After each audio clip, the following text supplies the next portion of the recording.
రెండోది లోకేష్ గారు emerging leader గా, నో డౌట్ లోకేష్ గారు ఎమర్జింగ్ కావాలి. కాకపోతే లోకేష్ గారు ఎమర్జీ కావడానికి ఒక ఆటంకం ఏంటంటే ఆయన మంత్రిత్వ శాఖలో ఒక ఆటంకం, హ్మ్. పవన్ కళ్యాణ్ గారు ఇంకొక ఆటంకం. ఓకే. ఇది శత్రుత్వం కాదు, ఇది సహజం. హ్మ్. పవన్ కళ్యాణ్ గారి ఆటంకం అనేది సహజంగా వచ్చింది. హ్మ్. అది వాళ్ళిద్దరి మధ్య వ్యక్తిగత గొడవలు ఏం లేవు. కానీ ఆయన ఒక ఎమర్జింగ్ లీడర్, ఎమర్జైన్ లీడర్. హ్మ్. మన పవన్ కళ్యాణ్ ఏదో హ్మ్. సినిమా స్టార్, ఆయనకు ఒక ఇమేజ్ ఉంది. అవును. లోకేష్ గారు ఎమర్జ్ అవుతున్న లీడర్. హ్మ్. అందుకని మించి వాళ్ళ ఫాదరే ఇప్పుడు నెంబర్ 1 పొజిషన్ లో ఉన్నాడు. హ్మ్. కాబట్టి వాళ్ళ ఫాదర్ దాటుకొని ఈయనకంటూ ప్రత్యేకమైన ముద్ర వేసుకొని ఇంకో పక్క పవన్ కళ్యాణ్ గారిని ఈక్వలైజ్ చేస్తూ చేయాలంటే లోకేష్ కి చాలా హారిబుల్ గా ఉంటుంది. హ్మ్. ఒకరు అన్ని వదిలేసి ముందుకెళ్దాం అనుకోండి, అంటే హ్మ్. ముఖ్యమంత్రిని బైపాస్ చేస్తున్నాడు కొడుకు అంటారు కదా. ఈ రోజు పత్రికల్లో అడ్వర్టైజ్మెంట్లు వచ్చినాయి, అవును. లోకేష్ గారిని సమానంగా వేసినారు. అవును. ఏ హోదాలో?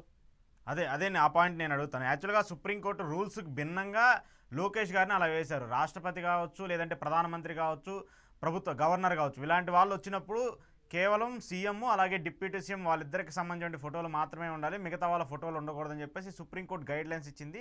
అన్ని రాష్ట్రాల్లో కూడా అవి ఫాలో అవుతున్నాయి. కానీ ఏపీకి సంబంధించి భిన్నంగా ఇక్కడ ఇది వేస్తూ వచ్చారు. అదే ఏం జరుగుతుంది? అలా ఎందుకు వేయాల్సొచ్చింది? ఇప్పుడు చంద్రబాబు గారు ఒకే ఫోటో వేసేసి ఆపేద్దామా అంటే ఆపేస్తుంటారు, కానీ హ్మ్. పవన్ కళ్యాణ్ ఒప్పుకోడు. హ్మ్. అదే ప్రోటోకాల్ రీత్యా డిప్యూటీ సీఎం బీజేపీతో బాగున్నాడు, ఇంపార్టెంట్ పర్సన్. వేయాలి. ఇప్పుడు వీళ్ళిద్దరు ఫోటోలు వేస్తే లోకేష్ అనే వ్యక్తే పరిధిలో ఉండడు. హ్మ్. ఇద్దరిపేట ఫోటోలు ఆపేస్తే లోకేష్ ఉండడు, హ్మ్. లోకేష్ సీన్ లో ఉండడు. హ్మ్. మీరు చూడండి, ప్రధానమంత్రి పర్యటన విజయవంతానికి ఏర్పాట్లకి ఎవరు పోయొచ్చాడు? లోకేష్ లోకేషే పోయించాడు వెళ్ళాడు. హ్మ్. విశాఖపట్నం. హ్మ్. అంటే తన కనుసన్నలో నడిపేట్టుగా చేస్తున్నాడు, తన ముద్ర ఉండేట్టుగా చేస్తాడు. అది దాంట్లో రాజకీయంగా తప్పేం కాదు. హ్మ్. కాకపోతే టెక్నికల్ గా కొన్ని ప్రాబ్లమ్స్ వస్తాయి. మీరు హ్మ్. అన్నట్టు హోదా ఏంటి?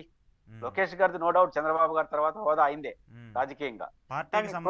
హ్మ్. ప్రోటోకాల్ ప్రకారం వచ్చేసరికి ఏమవుతుంది?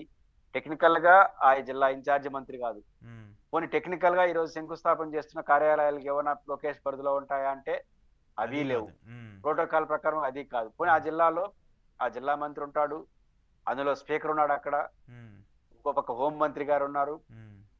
ప్రోటోకాల్ రీత్యా ఇద్దరు లోకేష్ గారి కన్నా ఎక్కువే. హ్మ్. ఇంకో పక్క కేంద్ర మంత్రి మన బీజేపీ నాయుడు ఆయనున్నాడు గారు అక్కడ. ఉన్నారు. హ్మ్. రామ్మోహన్ నాయుడు ఉన్నాడు, తెలుగుదేశం నాయకుడు, హ్మ్. కేబినెట్ హ్మ్. ఆయన, ఈయన హ్మ్. సహాయ హ్మ్. మంత్రి హ్మ్. బీజేపీ. హ్మ్. కాబట్టి వీళ్ళందరినీ కాదని లోకేష్ అంటే ఏ ప్రోటోకాల్ దాటారు అనే ఒక విమర్శకి దారితీస్తుంది. ఇదే లోకేష్ గారికి ఉన్న సమస్య. ఓకే. లోకేష్ గారు ఎమర్జీ కావాలంటే ముందుకు రావాల్సిందే. ఇట్లా ఫోటోల్లో గానీ, ఏర్పాట్లలో గానీ అంటే ఆయన ముందుకు రాక తప్పదు. హ్మ్. రాకపోతే ఎట్టొస్తాడు కదా. రావాలంటే సమస్య ఏంటి?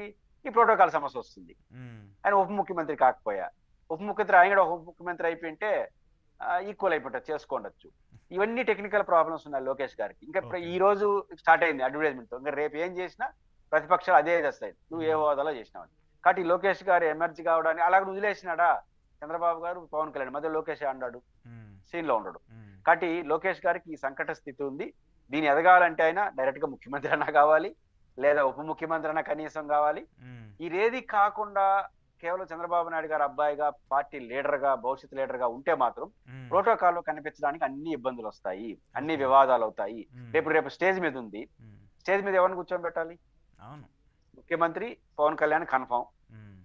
ఇప్పుడు లోకేష్ మాత్రమే కూర్చోబెడితే వాళ్ళకి ఈక్వల్ అవుతాడు. హ్మ్. కానీ చూడండి, అడ్వర్టైజ్మెంట్లు అయితే వేసుకోగలిగినారు కానీ ఖచ్చితంగా వేదిక మీద అనిత గారిని కూర్చోబెడతారు, అచ్చెన్నాయుడు గారిని కూర్చోబెడతారు, బహుశా స్పీకర్‌ని కూర్చోబెడతారు, హ్మ్. రామ్మోహన్ నాయుడుని కూర్చోబెడతారు. మిగతా వాళ్ళందరుంటారు. హ్మ్.